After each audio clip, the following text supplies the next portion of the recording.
Assalamualaikum warahmatullahi wabarakatuh. Perkenalkan, nama saya Evelyn Yunianti, NIM 2619124.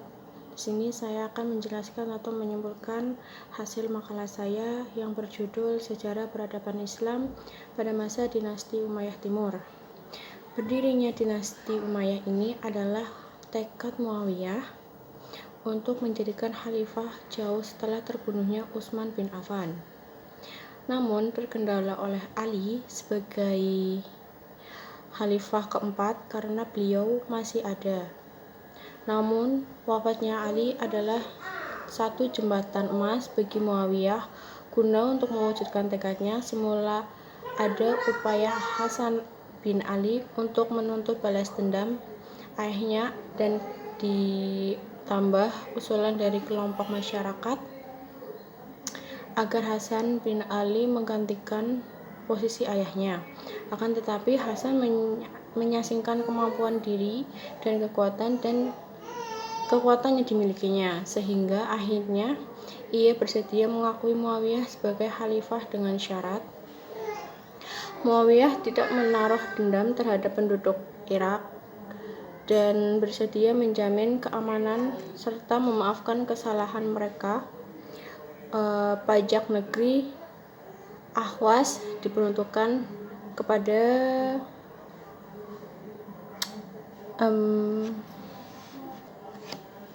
Hasan dan diberikan tiap tahun, dan pemberian untuk Bani Hashim harus lebih banyak daripada Bani Abdi Syam. Selanjutnya saya akan menjelaskan tentang para khalifah dinasti Umayyah Timur. Di antaranya yang pertama itu Muawiyah bin Abi Sufyan 41 sampai 60 Hijriah atau 661 sampai 679 Masehi. Muawiyah menjabat sebagai kepala wilayah di Syam yang membawahi Suriah dan sejarah peradaban Islam Palestina. Yang kedua, Yazid bin Muawiyah 60 sampai 64 Hijriah atau 679 sampai 683 Masehi. Pengangkatan Yazid sebagai khalifah diikuti oleh penolakan dari kaum Syiah yang telah membayat Husain bin Ali bin Kufah sebagai khalifah sepeninggalan Muawiyah.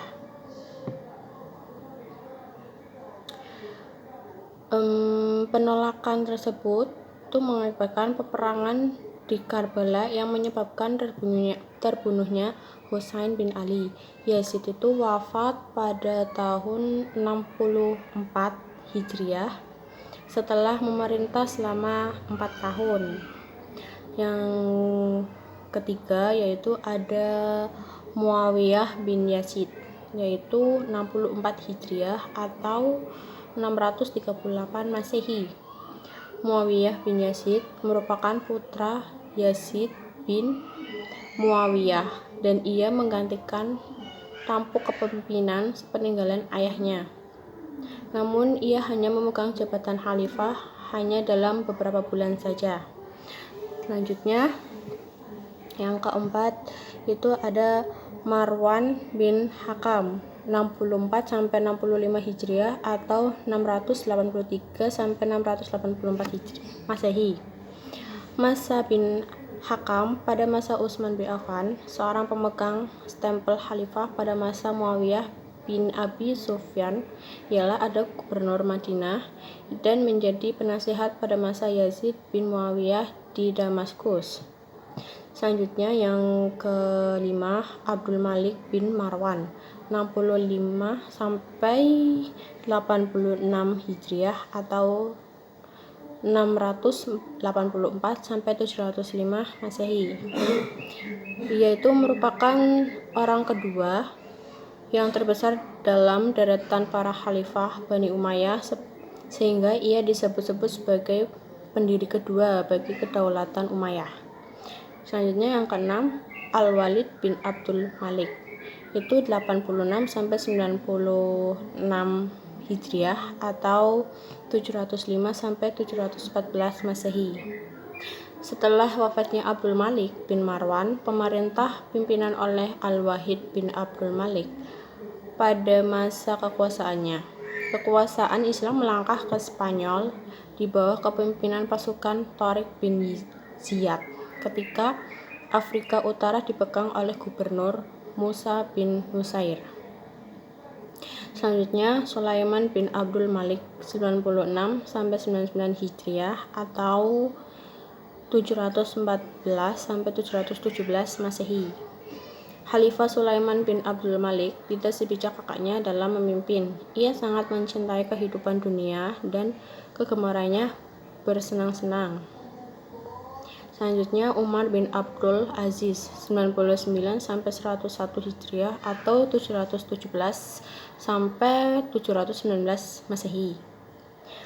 Umar bin Abdul Aziz disebut-sebut sebagai khalifah ketiga yang besar dalam dinasti Bani Umayyah. Ia seorang yang takwa dan bersih serta adil. Selanjutnya, Yazid bin Abdul Malik 101 sampai 105 Hijriah atau 719 sampai 723 Masehi.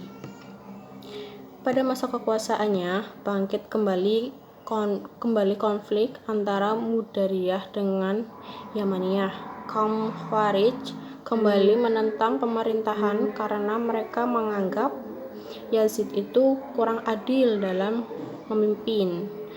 Selanjutnya yang ke-10, Hisham bin Abdul Malik 105 sampai 125 Hijriah atau 723 sampai 742 Masehi.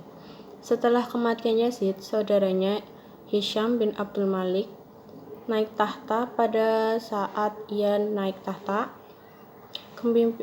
kepemimpinannya terjadi perselisihan antara Bani Umayyah dengan Bani Hashim. Selanjutnya yang terakhir 11, Al-Walid bin Yazid 125 sampai 126 Hijriah atau 742 sampai 743 Masehi. Walid oleh para penulis Arab dilukiskan sebagai orang yang tidak bermoral, pemabuk, dan pelanggar. Pada awal mulanya, ia menunjukkan kebaikan-kebaikan kepada fakir miskin dan orang-orang lemah. Selanjutnya, saya akan menjelaskan tentang masa kemajuan dinasti Umayyah Timur. Ada begitu banyak perkembangan dan kemajuan Islam yang berhasil dirintis dan dicapai oleh dinasti Umayyah Timur. Di antaranya itu, yang satu ekspansi wilayah yang sangat luas, yang kedua pembenahan administrasi pemerintah, terus yang ketiga perkembangan ilmu pengetahuan, yang keempat itu kemiliteran, pertahanan, dan keamanan, yang kelima itu peradilan, dan yang terakhir itu perkembangan arsitektur. Selanjutnya itu masa kehancuran dinasti Umayyah Timur. Setelah berkuasa selama 90 tahun, akhirnya dinasti Umayyah pun berakhir dengan beberapa faktor. Faktor dalam fase kemunduran atau kehancuran dinasti Umayyah. Di antaranya itu muncul kelompok-kelompok yang merasa tidak puas terhadap pemerintahan Bani Umayyah, yang seperti kelompok Khawarij, Syiah, dan kelompok Muslim non-Arab. Yang kedua, tidak adanya ketentuan yang jelas dan tegas tentang sistem pergantian khalifah. Ketiadaan ketentuan menyebabkan terjadinya persaingan yang tidak sehat di kalangan anggota keluarga khalifah. Terus, ketidakmampuannya dari para penguasa Bani Umayyah untuk menggalang persatuan yang semakin lama semakin meruncing antara etnis suku Arabia Utara dengan suku Arabia Selatan yang sudah ada sejak sebelum Islam. Selanjutnya sikap hidup yang bermewah-mewahan dalam lingkungan keluarga khalifah, sehingga mereka yang memegang kekhalifahan itu tidak mampu memikul beban kenegaraan yang berat. Terus terbunuhnya Khalifah bin Muhammad oleh tentara Abbasiyah di kampung Busir, daerah Bani Suwaif sebagai akhir dari dinasti Bani Umayyah di Damaskus. Munculnya kekuatan baru yang dipelopori oleh keturunan Al-Abbas bin Abdul Muthalib sebagai saingan Bani Umayyah dalam kekhalifahannya. Nah, itu yang bisa saya sampaikan dan saya jelaskan. Kurang lebihnya saya mohon maaf bila ada tutur kata atau kata yang kurang berkenan dan mungkin salah pengucapannya. Saya mohon maaf. Dan ini saya ada kata motivasi. Kata motivasinya itu adalah pendidikan itu bukan cuma pergi ke sekolah saja dan untuk mendapatkan gelar, tetapi juga soal memperluas pengetahuan dan menyerap ilmu kehidupannya. Demikian yang bisa saya sampaikan, kurang lebihnya saya mohon maaf. Wassalamualaikum warahmatullahi wabarakatuh.